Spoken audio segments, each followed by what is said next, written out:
नमस्कार दोस्तों, स्वागत है आपका हमारे अपने चैनल डिम्पल अग्रवाल में। कैसे हैं आप सब?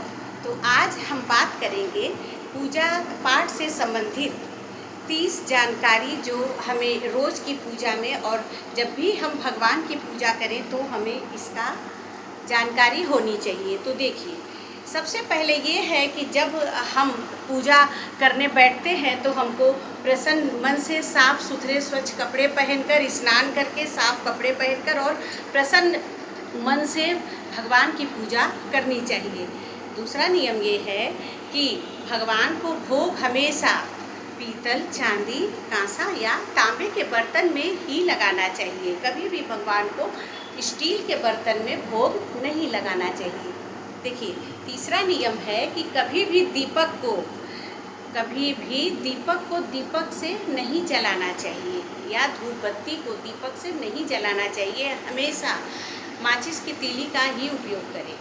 चौथा नियम है कि माँ लक्ष्मी को कमल का फूल अत्यंत प्रिय है, तो उन्हें कमल का फूल माता लक्ष्मी को चढ़ाना चाहिए।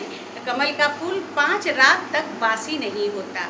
उसके आगे का नियम है कि देखिए, बेला का फूल शंकर जी को बहुत ज़्यादा प्रिय है, तो जिन बालक बालिकाओं का, जिन युवक युवतियों का विवाह होने में अड़चन आ रही है, बाधा आ रही है, उनकी बाधा को दूर करने के लिए उन बालक बालिकाओं को प्रतिदिन शंकर जी की आराधना करनी चाहिए और उनकी आराधना में उन्हें बेला का फूल समर्पित करना चाहिए। इससे उनके विवाह में आ रही रुकावटें दूर हो जाएंगी। उसके आगे का नियम है कि घर में दक्षिणावर्ती शंख, घर का जो हमारा जो मंदिर है उसमें हमको दक्षिणावर्ती शंख हमेशा लाल या पीले कपड़े में लपेट कर उसको रखना चाहिए पूजा घर में। इससे माँ लक्ष्मी अत्यंत प्रसन्न होती हैं और प्रतिदिन की पूजा में उसमें गंगा जल छिड़ककर और अनामिका से चंदन का टीका लगाकर तुलसी दल अर्पित करना चाहिए। इससे भगवान विष्णु की कृपा और लक्ष्मी माता की कृपा बनी रहती है। आगे देखिए, ये नियम है कि दुर्गा माँ को कभी भी दूब नहीं चढ़ानी चाहिए। और देखिए, अगर शंख में हम गाय का दूध भरकर अपने घर में छिड़कते हैं हर जगह, तो इससे हम सारी नेगेटिविटी दूर हो जाती है और वास्तु दोष यदि घर में है तो वो दूर हो जाता है। और देखिए, ये नियम है, शंकर जी को कभी भी तुलसी नहीं चढ़ानी चाहिए और गणेश जी को भी तुलसी नहीं चढ़ानी चाहिए। और देखिए, ये है कि तुलसी के पेड़ में कभी भी रविवार को न जल चढ़ाना चाहिए, न पूजा करनी चाहिए, न तुलसी का पत्ता हमें तोड़ना चाहिए।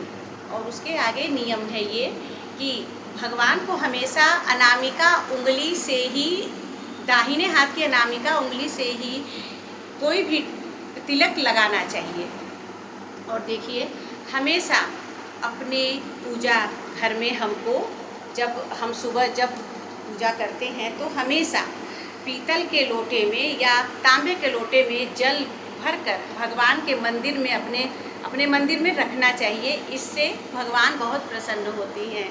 और देखिए, कभी भी हमको सर ढक कर ही हमेशा पूजा करना चाहिए। कभी भी महिलाओं को, खास तौर से हम महिलाओं को हमेशा सर ढक कर ही या आंचल सर पे रखकर या दुपट्टा रखकर ही पूजा करना चाहिए। और देखिए, क्या है कि रविवार को पीपल के पेड़ में न जल चढ़ाना चाहिए। और देखिए, तांबे के बर्तन में ही हमेशा गंगा जल को रखना चाहिए। ठीक है। और देखिए बहनों, ये है कि बेलपत्र 6 महीने तक खराब नहीं होता है। बेलपत्र को हमको अगर स्टोर करके आप रखना चाहें, उसको साफ से फ्रिज में अगर आप रखना चाहें तो 6 महीने तक वो खराब नहीं होता, वो बासी नहीं होता। और तुलसी का पत्ता 11 दिन तक बासी नहीं होता। उसको तोड़कर आप रखिए। और जब भी हमको विष्णु जी की जो स्वरूप है, जैसे विष्णु जी, राम जी, कृष्ण जी, हनुमान जी, इन लोगों के पूजा में तुलसी दल का भोग में तुलसी दल डालकर उपयोग उनको अर्पण कर सकते हैं। तो हम तुलसी का पत्ता 11 दिन तक आप स्टोर कर सकते हैं। और देखिए आगे, कभी भी शंकर जी को श्रृंगार की वस्तुएं, रोली, हल्दी, लाल टीका, लाल फूल, केवड़ा का फूल, केतकी का फूल, स्त्री सौंदर्य से सारी जो चीज़ें होती हैं वो कभी भी नहीं चढ़ानी चाहिए। शंकर जी हमारे निराकार स्वरूप हैं, तो कभी भी शंकर जी को ये सारी चीज़ें नहीं चढ़ानी चाहिए। और देखिए, शंकर जी का कभी भी शंख से अभिषेक नहीं करना चाहिए। शंकर जी का हमेशा श्रृंगी आता है, गाय का मुख उसमें रहता है बना, उसमें दूध या जल भरकर उसी से रुद्राभिषेक किया जाता है। तो हमेशा श्रृंगी पीतल का भी होता है, तो उसी से हमें शंकर जी का अभिषेक करना चाहिए, चाहे वो जल हो, दूध हो, गन्ने का रस हो, दूर्वा घास का रस हो, जो भी हो उससे हमको जब भी अभिषेक करें शंकर जी का तो श्रृंगी से करें या तांबे या पीतल के लोटे से करें, लेकिन तांबे के लोटे से कभी भी शंकर जी को दूध नहीं चढ़ाना चाहिए। ये नियम हो गया। अब देखिए आगे, कभी भी हमको दीपक जमीन में नहीं रखना है। भगवान के सामने जब हम दीपक जलाते हैं तो कभी भी हमको दीपक जमीन में नहीं रखना चाहिए। उसको कोई चावल की ढेरी पे रख लीजिए या किसी तांबे या पीतल के बर्तन में रख करके उसके बाद भगवान को समर्पित कीजिए। और देखिए, अगर आप पूजा में फूल अगर आप नहीं चढ़ा पा रहे हैं, मान लीजिए कि सुविधा नहीं है चढ़ाने की, तो आप भगवान को मानसिक फूल भी चढ़ा सकते हैं, मानसिक पूजा भी कर सकते हैं। उसमें कोई ऐसा नियम नहीं है कि आप फूल ही चढ़ाएं रोज़। अगर आपको फूल उपलब्ध नहीं हो रहा है तो आप अपने मन में 2 मिनट का ध्यान करके, फूल का ध्यान करके आप मानसिक पूजा भी कर सकते हैं। ठीक है दोस्तों, ये नियम हो गया।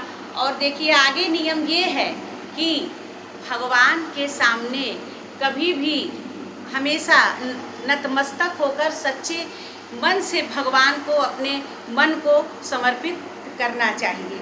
तो इससे भगवान अति प्रसन्न होते हैं और हमारी प्रार्थनाएं स्वीकार होती हैं। और देखिए, और आगे का नियम ये है कि भगवान को फूल कभी भी हमें हाथ में ले करके नहीं चढ़ाना चाहिए। हमें जब भी भगवान को फूल चढ़ाएं तो किसी तांबे या पीतल के बर्तन में रखकर या बेत की टोकरी में रखकर ही चढ़ाएं। ठीक है, तो ये सारे नियम हैं। इनके अलावा भी कुछ नियम हैं, जैसे आरती, जैसे कि भगवान की पूजा कभी भी खड़े होकर हमको नहीं करना चाहिए। कभी भी भगवान की पूजा खड़े होकर हमें नहीं करनी चाहिए। आसन बिछाकर उसके बाद हमको मन को शांत स्थिर करके ही भगवान की पूजा करनी चाहिए। आसन पर बैठ के करना चाहिए, खड़े होकर भगवान की पूजा नहीं करना चाहिए। इससे हमको पूरा पूजा का फल हमको प्राप्त नहीं होता है। और देखिए, शंख से भगवान का, शिव जी का अभिषेक नहीं करना चाहिए। शंख से हमेशा विष्णु जी के अवतार जैसे राम जी, विष्णु जी, कृष्ण जी, इन लोगों की पूजा हमेशा शंख से इनका अभिषेक कर सकते हैं, लेकिन शिव जी की पूजा कभी भी शंख से नहीं करनी चाहिए। तो बताइए आपको, अगर ये चैनल या अगर आपको ये अच्छा लगा ये वीडियो दोस्तों, तो प्लीज़ हमारे चैनल को लाइक भी करिएगा, सब्सक्राइब भी करिएगा और प्लीज़ कमेंट भी कर दीजिए कि आपको ये वीडियो कैसा लगा। तो मिलते हैं अगले वीडियो में। आपका सपोर्ट हमें बहुत ही हमको सपोर्ट देता है, आपका एक लाइक हमें बहुत सपोर्ट देता है। धन्यवाद दोस्तों, मिलते हैं अगले वीडियो में। नमस्कार, जय माता दी।